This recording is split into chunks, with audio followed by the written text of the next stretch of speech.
الحمد لله رب العالمين حمدا كثيرا طيبا مباركا فيه، والصلاة والسلام على أشرف الأنبياء والمرسلين محمد وآله وأصحابه وأزواجه وذرياته وأهل بيته أجمعين.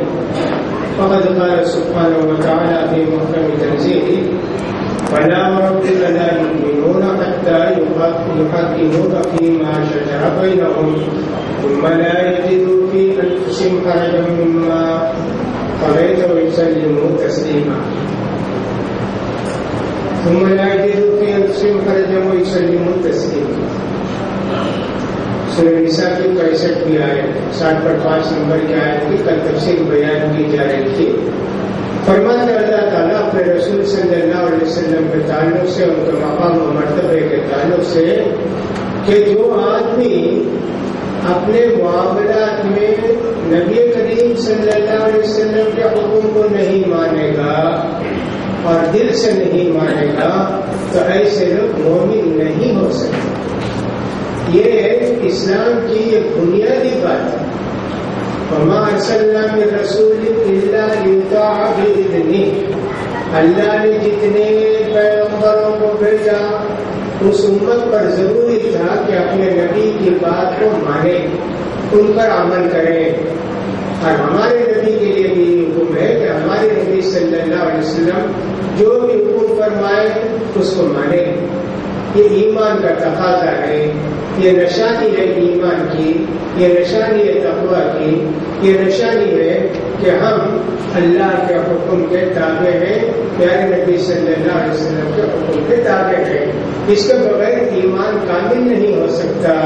نبی کریم صلی اللہ علیہ وسلم فرماتے ہیں: اذا امرتکم بامر فاتوا منه ما استطعتم واذا نهیتکم فانتهوا. میں جب تم کو کسی بات کا حکم دوں تو جتنا کر سکتے کرو، اور جس چیز سے منع کرو ٹوٹلی اس سے رک جاؤ. اب جیسے اس کی مثال ہے کہ نبی کریم صلی اللہ علیہ وسلم فرماتے ہیں کھڑے ہو کر فرض نماز پڑھنا چاہیے. جب یہ اللہ نماز قبول کرے گا. کھڑے ہونے کی طاقت نہیں ہے، بیٹھ کر نماز پڑھو. لگڑا ہے، معذور ہے، بیمار ہے، پریشان ہے، گھٹنے میں درد ہے، گناہ ہے، بیٹھ کر پڑھو. تو اللہ کے رسول نے حکم دیا کھڑے ہو کر نماز پڑھنے کا. کھڑے ہونے کی طاقت نہیں تو بیٹھ کر نماز پڑھو. بیٹھ کر بھی نماز پڑھنے کی طاقت نہیں تو لیٹ کر نماز پڑھو. اتنا بڑا مریض ہے، بستر سے اٹھ نہیں سکتا، بستر میں پڑا ہوا ہے، اتنا بھی نہیں ہو سکتا کہ صاحب جھکے کو کرے، اشارے سے نماز پڑھے. لیکن میرے حکم پر عمل کرنا ضروری ہے. تو لہٰذا نبی کریم صلی اللہ علیہ وسلم کی بات کو ماننا ہر شخص کے لیے ضروری ہے. کوئی بھی جھگڑا ہو جائے، کوئی بھی اختلاف ہو جائے، کوئی بھی آس پاس پر رنجش ہو جائے، اللہ اور رسول کے حکم کے سامنے سر تسلیم خم کر دینا چاہیے. سارے صحابہ کا یہی معمول تھا، اس میں کسی کا بھی کوئی اختلاف نہیں تھا. البتہ منافقین آپ کے حکم کو نہیں مانتے تھے، یہ منافقین تھے. نبی کریم صلی اللہ علیہ وسلم نے ایک دن اپنے گھر سے آواز سنی مسجد میں. کچھ لوگوں کی آواز آ رہی ہے. جھانک کر دیکھے تو 2 آدمی لڑ رہے ہیں مسجد میں. ایک آدمی کہہ رہا بھائی میری حیثیت نہیں ہے، میں تو قرض لیا ہوں، تو معاف کر دے یا کم کر دے. کہا نہیں کم کروں گا، نہیں معاف کروں گا. اللہ کے پیارے رسول صلی اللہ علیہ وسلم نے کہا بھی ایسی کا کر رہے تو ایسے اشارہ فرمایا اتنا لے لو، ہاتھ سے آدھا لے لو، آدھا چھوڑ دو. پھر اس کے بعد انہوں نے کچھ نہیں کہا. بس پیارے نبی فرما دیا نا. اب اس کے بعد کوئی بھی چیز نہیں باقی رہ گئی. جو پیارے نبی فرما دیں گے اس پر عمل کرنا ضروری ہے. جو بھی حکم دیے نبی کریم صلی اللہ علیہ وسلم کسی کے بھی اختلافی مسئلے میں تو اس کو مان لیا. تو یہ کہ 2 آدمی جھگڑ رہے تھے، یہ اونٹنی میری ہے، دوسرا کہتا ہے میری ہے. پیارے نبی صلی اللہ علیہ وسلم کے پاس جھگڑا آیا. آپ نے پوچھا کہ بھئی جو تم کہتے ہو تمہاری اونٹنی ہے تمہارے پاس کیا دلیل ہے؟ اللہ کے رسول میرے پاس تو کوئی ثبوت نہیں ہے، کوئی دلیل نہیں ہے، کوئی گواہ نہیں ہے۔ دوسرے آدمی سے پوچھا بھی تمہاری کیا دلیل ہے، تمہاری کیا گواہی ہے؟ کہا کہ اللہ کے رسول میرے لیے یہی کافی ہے کہ یہ اٹھنی میرے پاس ہے سالوں سال سے۔ اللہ کے رسول نے فرما دیا دیکھو میں کوئی بھی فیصلہ کرتا ہوں وہ یہ نہ سمجھو کہ صاحب اگر غلط فیصلہ ہے تمہاری باتوں کو سن کر میں غلط فیصلہ کرتا ہوں تو جو چیز تمہارے لیے حلال ہو جائے گی، ایسا مت سمجھو۔ میں تو اس کو جہنم کا ایک ٹکڑا کاٹ کے دیتا ہوں، چاہے تو کم لے لے چاہے تو زیادہ لے لے۔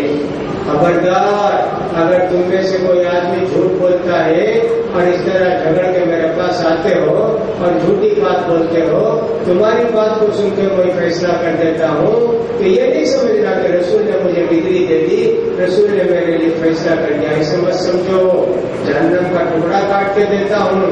اب دونوں آدمی کہنے لگے اللہ رسول یہ میری اپنی نہیں ہے، یہ میری اپنی نہیں ہے۔ جہنم کا عذاب ان کے دل میں آ گیا۔ نبی کریم جو فیصلہ فرما دے اس کے خلاف کبھی کوئی بات نہیں ہوتی تھی۔ اس سلسلے میں نبی کریم صلی اللہ علیہ وسلم کے فیصلے کے سلسلے میں ایک بات یہ بھی کہی جاتی ہے کہ حضرت عمر رضی اللہ تعالیٰ اللہ کے رسول صلی اللہ علیہ وسلم کے پاس ایک مسلمان اور ایک منافق یا یہودی آئے، کوئی جھگڑا تھا آپس میں۔ اللہ کے رسول صلی اللہ علیہ وسلم نے دونوں کی باتوں کو سن کے فیصلہ فرما دیا۔ اب جو آدمی تھا مسلمان اس کو تسلی نہیں ہوئی، وہ کیسا مسلمان تھا معلوم نہیں کہ اللہ کے رسول کے فیصلے پر تسلی نہیں ہوئی، باہر جا کے کہنے لگا ابو بکر کے پاس جانے چلو، فیصلہ ان کے پاس کریں گے۔ اور چلو یہودی نے کہا، دونوں حضرت ابو بکر کے پاس آئے اور ان سے کہا کہ ایسا ایسا معاملہ ہے، اللہ کے رسول نے یہ فیصلہ فرمایا ہے۔ حضرت ابو بکر نے کہا بالکل ٹھیک فیصلہ فرمایا، اس میں کوئی شک نہیں ہے۔ اب پھر بھی اس کو تسلی نہیں، اس نے کہا چلو عمر کے پاس جائیں۔ اب اس کو یقین تھا کہ حضرت عمر تو مسلمان کی تعریف کریں گے، یہودی کو مار کے بھگائیں گے۔ گئے حضرت عمر کے پاس تو ان سے بھی یہی ذکر کیا کہ صاحب اس طرح کا جھگڑا ہے، اللہ کے رسول نے یہ فرمایا۔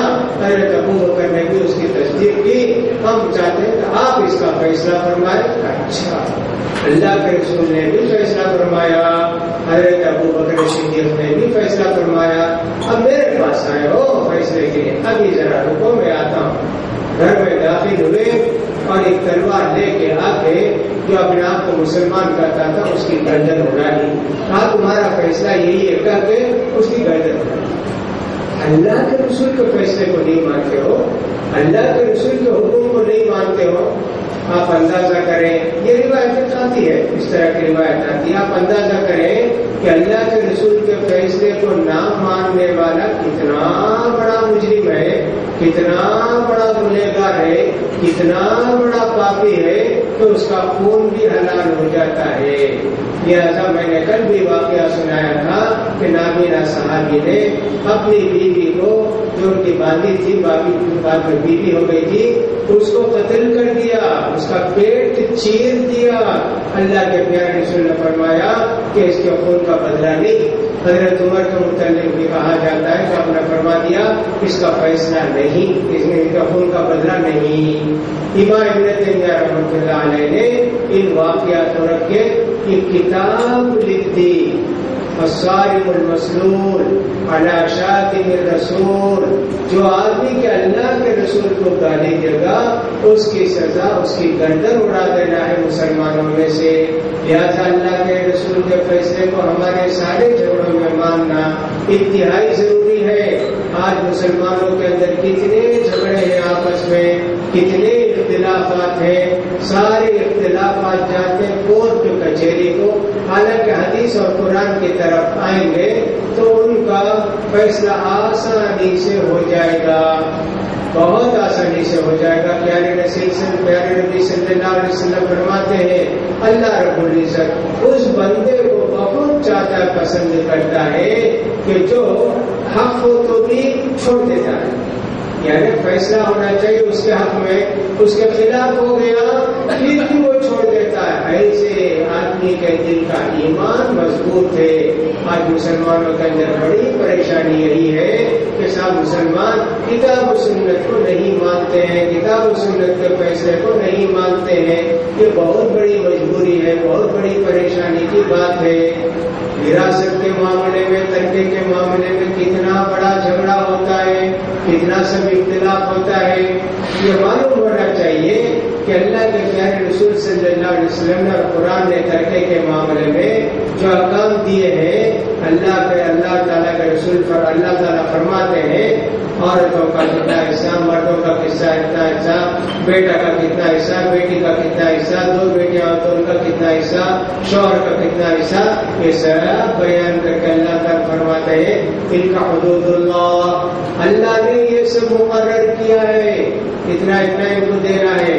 وَمَن يُطِعِ اللَّهَ وَرَسُولَهُ فَقَدْ فَازَ فَوْزًا عَظِيمًا.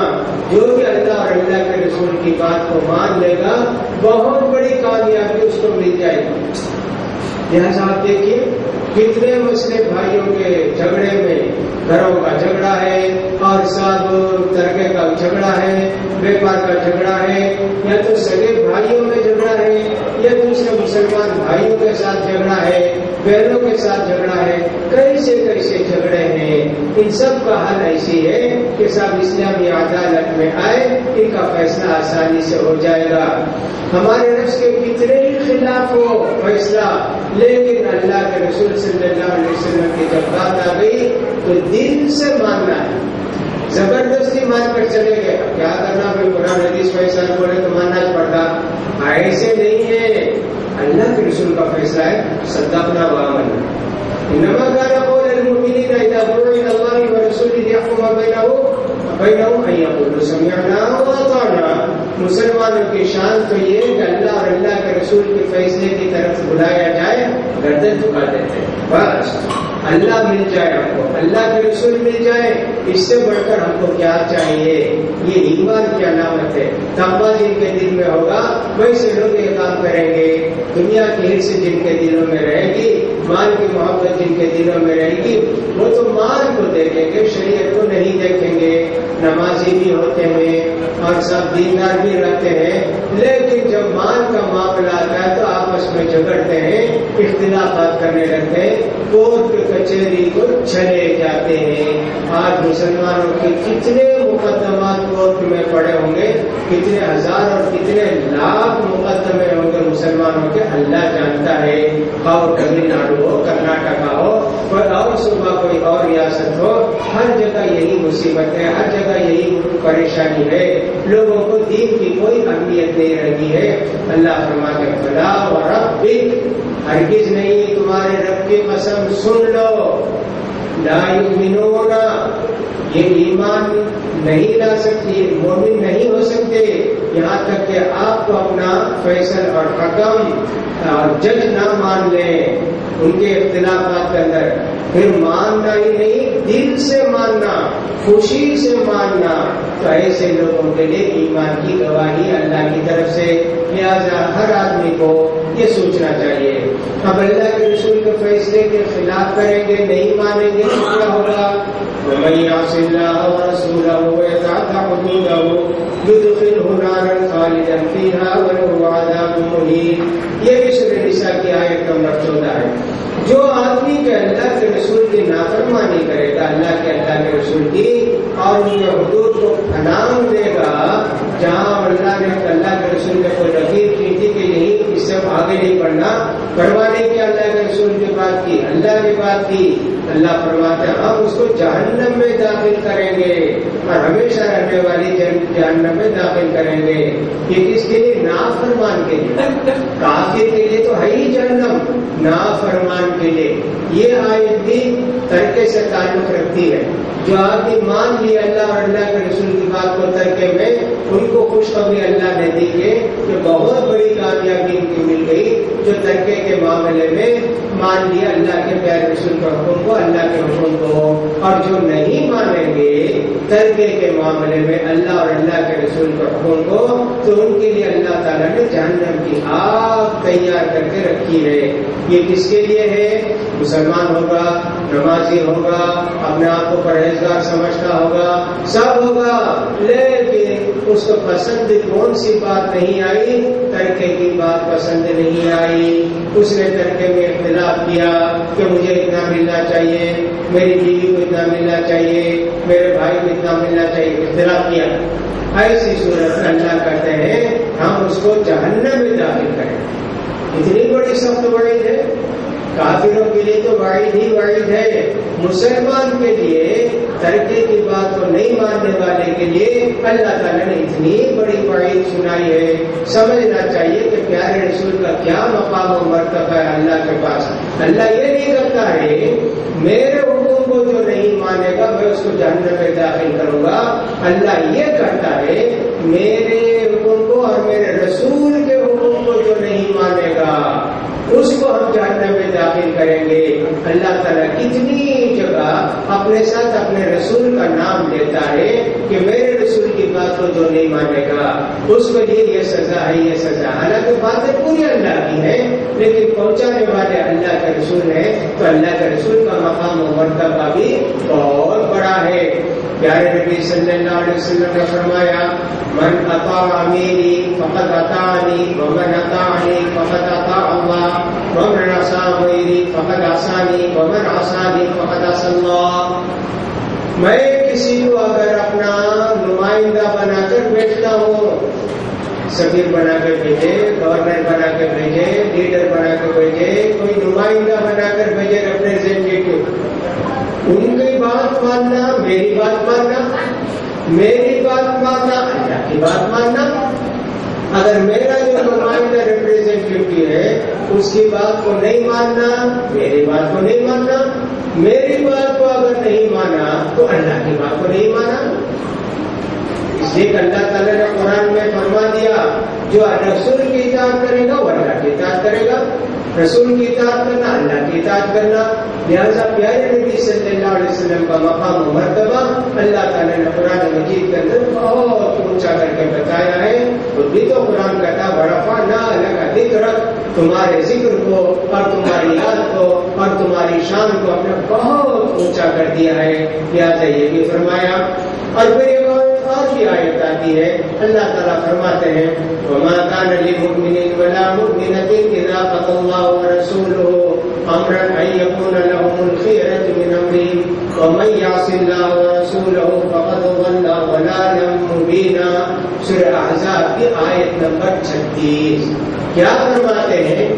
اللہ اور اللہ کے رسول جو فیصلہ فرما دیں کسی مومن کو اس کے خلاف کرنے کا اختیار ہی نہیں ہے۔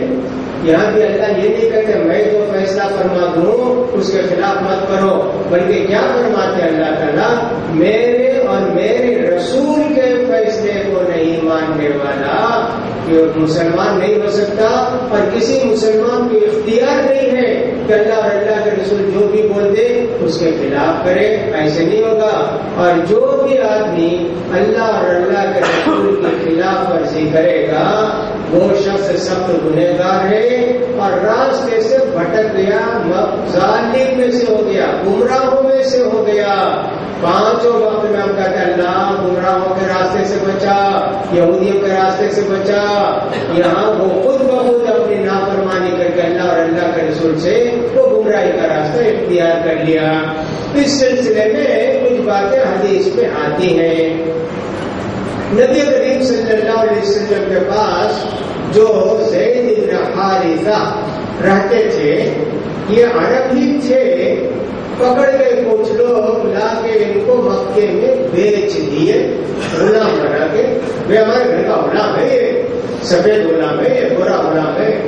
لوگوں نے خرید لیا پارا، وہ شاید حضرت خدیجہ رضی اللہ تعالیٰ عنہ کے ذریعے آپ کو ملے تھے۔ اللہ کے پیارے رسول ان سے بے پناہ محبت تھی، زید بن حارثہ سے۔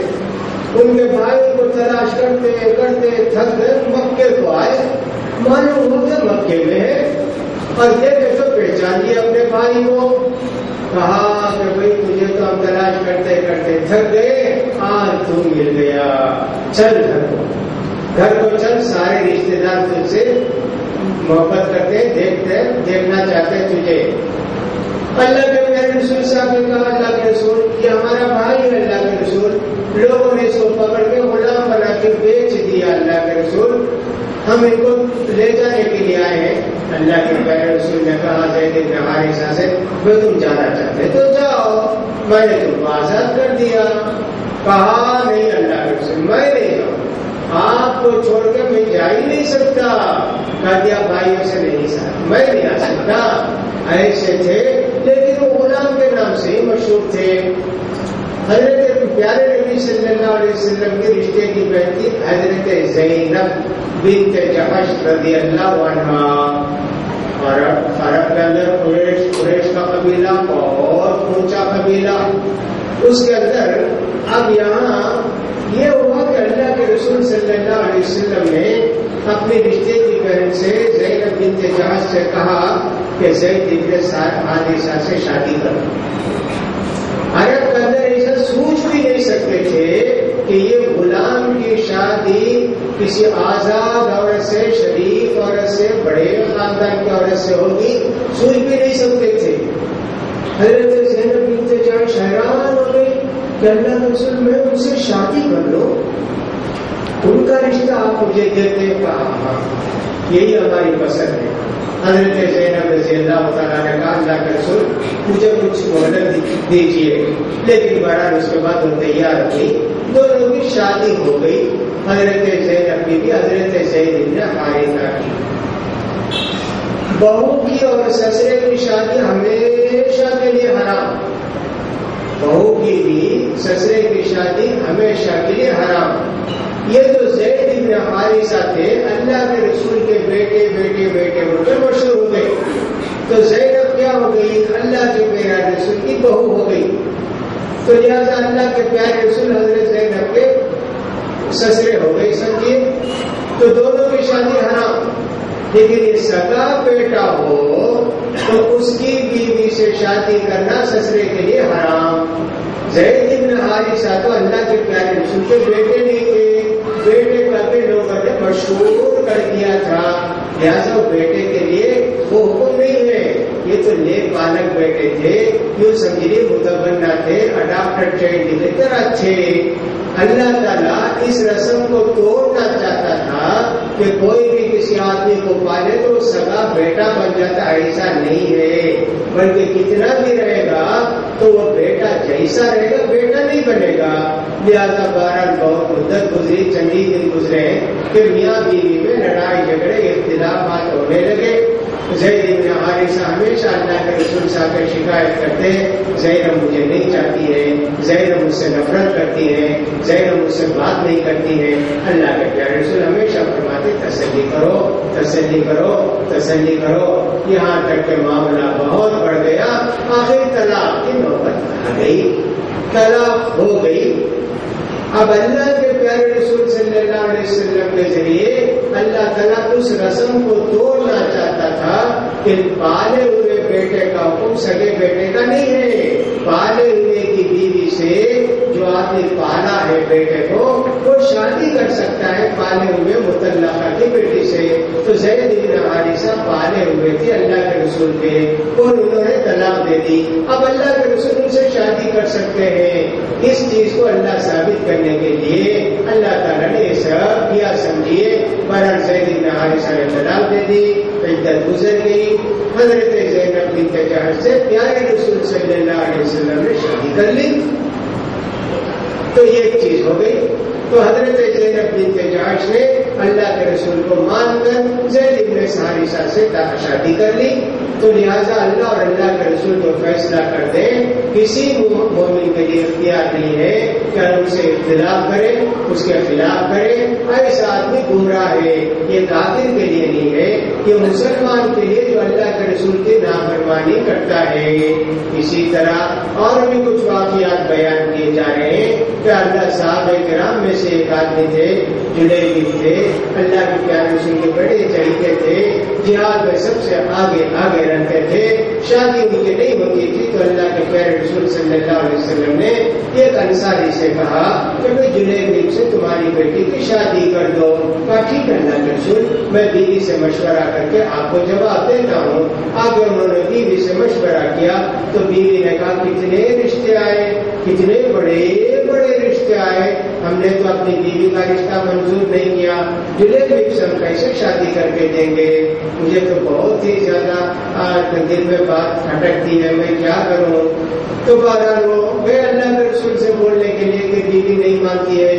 بچی بھی سن رہی تھی، بیٹی بھی سن رہی تھی کہ جو کچھ آپس میں بات کر رہے ہیں. کہا سنیے ابا جان، اللہ کے پیارے رسول جس کے لیے رشتے کے لیے کہہ دیں میں اسی سے شادی کروں گی، کسی اور سے ہرگز شادی نہیں کروں گی. اب ماں باپ بھی خوش ہو گئے کہ بیٹی تیار ہو گئی تو الحمدللہ اسی سے شادی کر دی جائے. تو بہرحال جا کے اللہ کے رسول اس کو فیصلہ سنا دیے کہ اللہ کے رسول آپ کا فیصلہ ہم کو منظور ہے، آپ جلیبی سے میری بیٹی کی شادی کر دیجیے. لیکن جلیبی اسی دوران یہ جنگ میں گئے، جا کے شہید بھی ہو گئے، شادی ہوئی نہیں. لیکن یہ بچی جو اللہ کے رسول کے حکم کو مان لی اس کی شادی ہوئی، اور شادی میں اتنی برکت ہوئی کہ اس سے خوشحال، اس سے زیادہ سخاوت کرنے والی مدینے میں کوئی تھی ہی نہیں. اللہ کے رسول کے فیصلے کو ماننے والوں کے لیے زندگی میں برکت ہوتی ہے، کاروبار میں برکت ہوتی ہے، گھر میں برکت ہوتی ہے، اولاد میں برکت ہوتی ہے، سب میں برکت ہوتی ہے. پیارے رسول کی بات کو مان لی وہ بچی، شادی تو دوسرے سے ہوئی لیکن فیصلہ اللہ کے رسول کا تھا کہ جلیبی سے شادی کر لو. وہ بچی تیار ہوگی تو کہتے ہیں سب مدینے میں رشک کرتے تھے دو لوگ، ایسے میاں بیوی ہونے چاہیے، ایسے شوہر اور بیوی ہونے چاہیے. اللہ نے ان کو اتنی خوبیوں سے نوازا تو گئے جلیبی اور شہید بھی ہو گئے جنگ کے اندر. کسی کو پتا بھی نہیں چلا، چھوٹے تھے، دبلے تھے.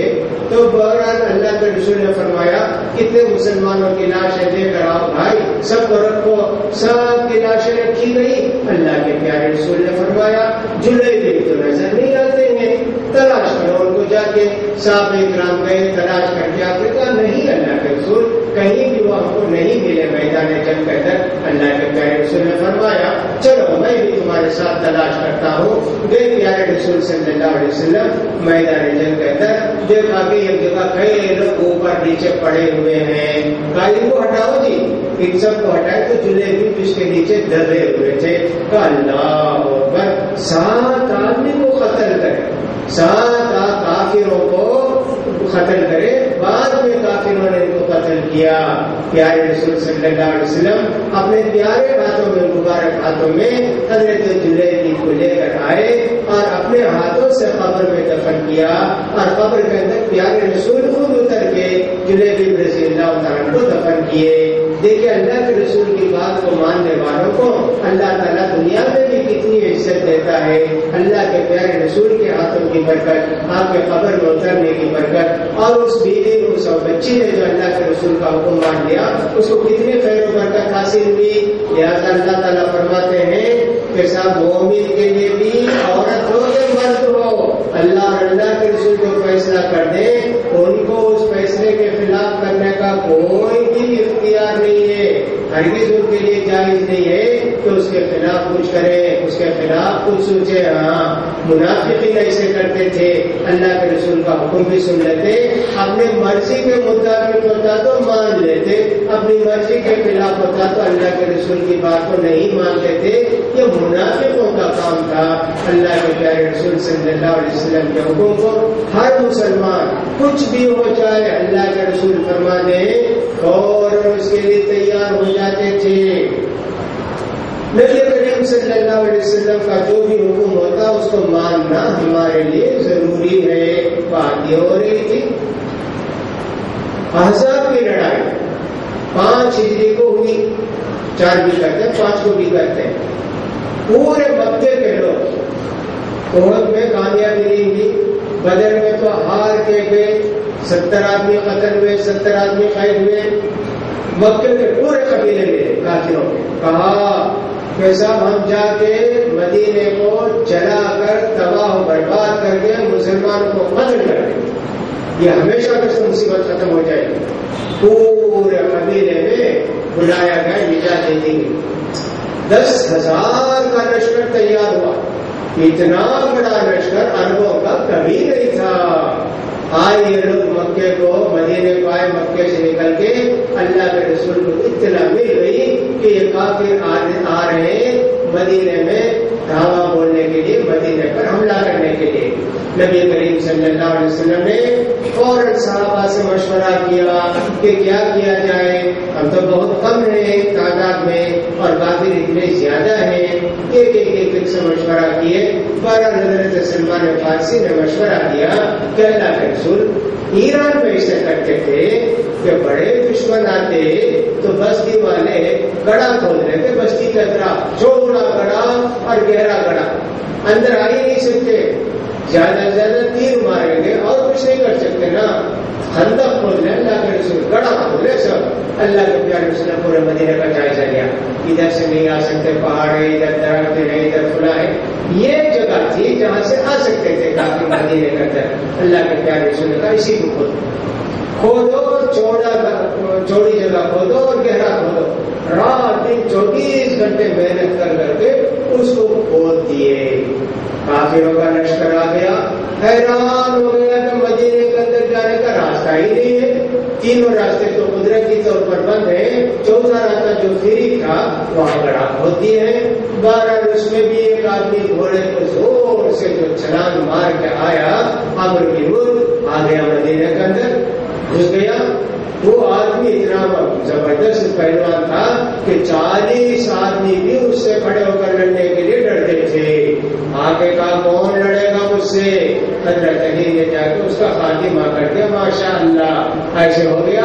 اب کافر رات دن مدینے میں گھسنے کی تجویز کر رہے, کیسے جائے, کدھر سے جائے, کیا کریں, کدھر کریں. ایسی پریشانی. سردی کے دن اللہ کے پیارے رسول بھی پریشان, سارے لوگ بھی پریشان. عصر کی نماز بھی نہیں پڑھ سکے, سورج غروب ہو گیا. اتنی بڑی پریشانی کسی لڑائی میں نہیں ہوئی مسلمانوں کو. اللہ تعالیٰ نے اس کا پورا نقشہ سورہ احزاب کے اندر کھینچ دیا کہ اتنا ڈر تھا کہ دل سینے سے نکل کے منہ کو آ گیا تھا, گلے میں آ گیا تھا. اتنا سب ڈرتے تھے. پیشاب کو بھی جانا تو ہمت نہیں ہوتی تھی. اتنا بڑا لشکر اتنی تیاری کر کے آئے. پر اللہ تعالیٰ مومنوں کا امتحان دیتا ہے. کبھی ڈرا کے وَلَنَبْلُوَنَّكُمْ بِشَيْءٍ مِّنَ الْخَوْفِ, کبھی خوف تمہارے اوپر طاری کر کے دیکھیں گے کہ تم ایمان پر قائم رہتے ہو نہیں کافروں کے ساتھ جا کر مل جاتے ہو. کبھی لڑائی ہوئی, کبھی زبردست لڑائی ہوگی ہندو مسلم کی, تو معلوم ہوا کہ ہندو کاٹتے ہیں, فلاں کرتے ہیں, یہ کرتے ہیں. بہت سارے لوگ سوچیں گے چلو بھی ہم لوگ بھی کچھ ہندوؤں کے ساتھ مل جائیں گے, اسلام کو چھوڑ دیں گے, فلاں کریں گے. یہ سب اللہ کے امتحان ہوتے ہیں ڈر کے حالت میں. کافر آئے, پڑاؤ کیے, زبردست تیاری کر رہے تھے. اللہ کے پیارے رسول صلی اللہ علیہ وسلم کو معلوم ہو گیا کہ بہرحال اللہ تعالیٰ آپ کی مدد کرے گا. حضرت سعد کو بلا کے پوچھا کہ دیکھو یہ کافر آئے ہیں, ہم ان سے صلح کر لیں کیا کہ مدینے میں جتنی کھجور ہوتی آدھی کھجور تم کو ہر سال دیتے تھے, چلے جاؤ بھائی. کرے گی کیا؟ حضرت صاحب بولے اللہ کے رسول ہم جب مسلمان نہیں تھے جب بھی 1 کلو کھجور ان کو نہیں دیتے تھے. آپ جب مسلمان ہیں تو اللہ تعالیٰ نے ہمارے دلوں میں ہمت رکھی. اللہ کے رسول یہ کھجور بھی نہیں دیں گے. اللہ کے رسول ڈر کے بتائیں گے. اللہ کے رسول, اللہ کے رسول کو بڑی خوشی ہوئی. یہ ایمان اتنا تازہ ہے ان لوگوں کے دلوں میں, ہمت اتنی زیادہ ہے. بہرحال اللہ کے پیارے رسول صلی اللہ علیہ وسلم کو دشمنوں کی خبر لینی تھی کہ آپس میں کیا بات کر رہے ہیں. اللہ کے پیارے رسول صلی اللہ علیہ وسلم نے پوچھا کون ہے بھائی؟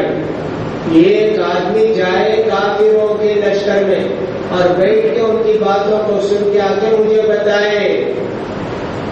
سردی کے دن پریشان, اللہ کے پیارے رسول نے کہا حذیفہ کھڑے ہو جاؤ. حضرت حذیفہ کھڑے ہو گئے. جاؤ اکیلے 10,000 آدمی کے لشکر میں جانا ہے. کس کو جانا ہے؟ یہ ایک آدمی کو جانا ہے. حضرت حذیفہ گئے. اسلام کے لیے کتنی قربانی ہمارے صحابہ کرام نے کی ہے. گئے وہاں کافروں کے ساتھ مل گئے. اندھیرا رات کس کو معلوم کون کیا ہے. ابو سفیان تقریر کر رہے ہیں. اس وقت تک مسلمان نہیں ہوئے تھے نا. تقریر کر رہے دیکھو بھائی ایسے موقع پر کبھی کبھی ایسا ہوتا ہے کہ دشمن کا کوئی آدمی اندر آ جاتا ہے ہمارے حال چال معلوم کرنے کے لیے. ہر آدمی بازو جو ہے نا وہ پہچان لے کہ کون آدمی ہے. کہیں ایسا تو نہیں کہ دشمن کا آدمی ہے. حضرت حذیفہ نے کہا یہ تو بڑی عجیب بات ہو گئی. جلدی سے بازو کے آدمی کو ہاتھ پکڑ کے پوچھے تو کون ہے؟ ہاں میں مکے سے آیا ہوں. میں اپنا اچھا تھا ٹھیک ہے بس ٹھیک ہے. ایسے سب انہوں نے کیا بھائی کر کے جو پوری خبر رات میں سنی. ابو سفیان نے کہا دیکھو بھائی 20 دن سے ہم پڑے ہیں صاحب کوئی راستہ نہیں ہے جانے کا. لڑنے کا بھی کوئی راستہ نہیں ہے. ہوائیں چل رہی ہیں ٹھنڈی زیادہ پڑ رہی ہے کھلا کر رہی ہے اور ہوائیں چلنے کی وجہ سے ڈیرے اکڑ گئے. ہم لوگ چاہتے ہیں کہ چلے جائیں کیا کریں. یہی سب پوری باتیں سن کے اللہ کے پیارے رسول کو سنا دیے. اللہ کے پیارے رسول دعا کر کے بھیجے تھے. حضرت حذیفہ کہتے ہیں میرے جسم میں معمولی ایک کپڑا تھا. گرم تھا پورا جسم. سردی کے دن مدینے کی سردی کڑکڑاتی. لیکن جب اللہ کے پیارے رسول کو پوری بات میں سنا دیا سردی ہونے لگی مجھے. اس وقت سردی معلوم ہے. اللہ کے پیارے رسول نے کہا سو جاؤ سلا دیا. جب فجر کا وقت ہوا تو کہا قم یا نعمان سونے والے اٹھو جاؤ. دیکھیے اللہ کے پیارے رسول کسی کو کوئی حکم دے دے اس کی جان بھی جانے کا خطرہ ہو اس کو آگے بڑھنا چاہیے. اللہ کے رسول کے حکم پر عمل کرنا چاہیے. اللہ نے فرمایا اگر وہ اللہ اور اللہ کے رسول کی اس بات کا فیصلہ کرتے جو حکم دے دے کسی مسلمان مرد عورت کے لیے جائز نہیں ہے کہ وہ اپنا اختیار استعمال کرے اپنی پسند استعمال کرے. ایسا یہ کیسے ہے وہ کیسے نہیں. اللہ اور اللہ کے رسول کی بات جب آ جائے گی تو ان کے سامنے اپنا سر جھکا دینا چاہیے. اگر وہ لوگ ایسے نہیں کریں گے تو ان کو سمجھنا چاہیے کہ وہ راستے سے بھٹک گئے راستے سے دور ہو گئے. اللہ کے پیارے رسول کی شان اتنی اونچی ہے کہ اللہ تعالیٰ اپنے نام کے ساتھ ان کو ملاتا ہے. میرے اور میرے رسول کی جو بات نہیں مانے گا یہ نہیں کہتا اللہ میری بات نہیں مانے گا. میرے اور میرے رسول کی جو بات نہیں مانے گا ہر چیز کے ساتھ اللہ تعالیٰ اپنے رسول کو جوڑ جوڑ کے بتاتے ہیں کہ میں اور میرے رسول جو حکم دیں. لیکن اس کے باوجود میں نے بتا دیا تھا کہ اللہ کا مرتبہ اللہ کے لیے ہے اور رسول کا مرتبہ رسول کے لیے ہے. اللہ کا جو باور اور اختیار اور جذبات ہے اس میں کروڑوں میں بھی یہ درجے میں بھی ہمارے پیارے رسول اللہ کے برابر نہیں ہے. یہ سمجھ لینا چاہیے. بندہ بندہ ہے اور خدا خدا ہے. مالک ہے مملوک ہے. خالق ہے مخلوق ہے. ہمارے پیارے نبی صلی اللہ علیہ وسلم نے جو بھی حکم دیا اس کا اپنی زندگی میں لاگو کریں گے. دنیا میں بھی کامیابی ہوگی اور آخرت میں بھی کامیابی ہوگی. اس سلسلے کی اور بھی آیتیں ہیں انشاءاللہ ان کو پڑھنے کی کوشش کریں گے. اللہ رب العزت سے دعا ہے کہ اللہ تعالیٰ اللہ اور رسول کے فیصلے کو ماننے کے ہم سارے مسلمانوں کو توفیق نصیب فرمائے. اللہ تعالیٰ ہمارے دلوں کے اندر اللہ کے پیارے رسول صلی اللہ علیہ وسلم کی عظمت کو احترام کو بیٹھا دے. آپ سے محبت کو اللہ تعالیٰ ہمارے دلوں میں بیٹھا دے. اللہ تعالیٰ جب تک رکھے مسلمان بنا کر رکھے اور جب ہمارا آخری وقت آئے تو ایمان پر خاتمہ فرما دے. اللہ تعالیٰ ضرورت مندوں کی ضرورتوں کو پوری کرے. محتاجوں کی محتاجی کو دور کرے. مریضوں کو تندرستی اور شفا نصیب فرمائے. جو توحید پر مرحوم ہو چکے ہیں وفات پا چکے ہیں اللہ تعالیٰ ان سب کی مغفرت فرمائے. اس ماہ مبارک کے اندر زیادہ سے زیادہ اللہ تعالیٰ ہم سب کو اور نیکی کرنے کی توفیق نصیب فرمائے. اور ہم نے جو کچھ اب تک عبادت کی اللہ تعالیٰ ان سب کو قبول فرما دے اور باقی دنوں میں ہم کو بھی اللہ زیادہ توفیق دے عبادت کرنے کی. جمعے کے خطبے میں شاید میں نے کہا شاید ہی میں نے کہا شاید پیر کے دن سے شب قدر نہیں منگل کے دن سے ہماری تاخیرات شروع ہوتی ہے. پیر کا دن نہیں منگل کے دن سے ہماری تاخیرات شروع ہوتی ہے. یہ کرنا چاہیے تھا. میں نے شاید تاریخ ٹھیک سے نہیں دیکھی تھی. میری زبان سے نکل گیا کہ شاید پیر سے ہماری تاخیرات شروع ہوتی ہے نہیں منگل کے شام سے ہماری تاخیرات شروع ہوتی ہے. اس کا خیال کریں. جو لوگ اعتکاف کو بیٹھنا چاہتے ہیں اس کے حساب سے تیاری کریں. اللہ ان سب کے اعتکاف کو قبول فرمائے اور ان کو نیک توفیق دے. تو آخری دعوانا الحمدللہ رب العالمین. سبحانک اللہم و بحمدک